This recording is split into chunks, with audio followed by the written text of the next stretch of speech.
জ্ঞান অর্জনের মাধ্যমে যারা সমাজে সম্মানিত হয়েছেন তাদের থেকে অনুপ্রাণিত হয়ে নিজেদের সন্তানদের গড়ে তুলতে অভিভাবকদের প্রতি আহ্বান জানিয়েছেন বাণিজ্য উপদেষ্টা শেখ বশির উদ্দিন।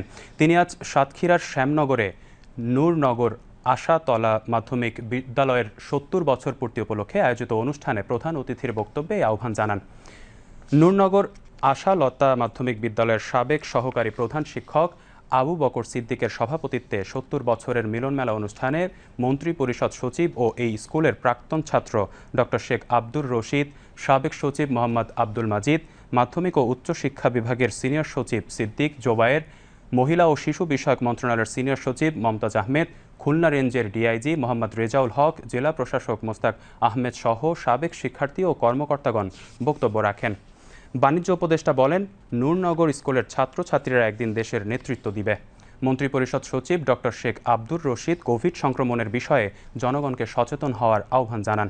মাধ্যমিক ও উচ্চ শিক্ষা বিভাগের সিনিয়র সচিব সিদ্দিক জোবায়ের জানান, সরকার শিক্ষা প্রতিষ্ঠান জাতীয়করণের পদক্ষেপ গ্রহণ করলে নূরনগর আশালতা মাধ্যমিক বিদ্যালয়কে জাতীয়করণ করার তালিকায় অন্তর্ভুক্ত করা হবে।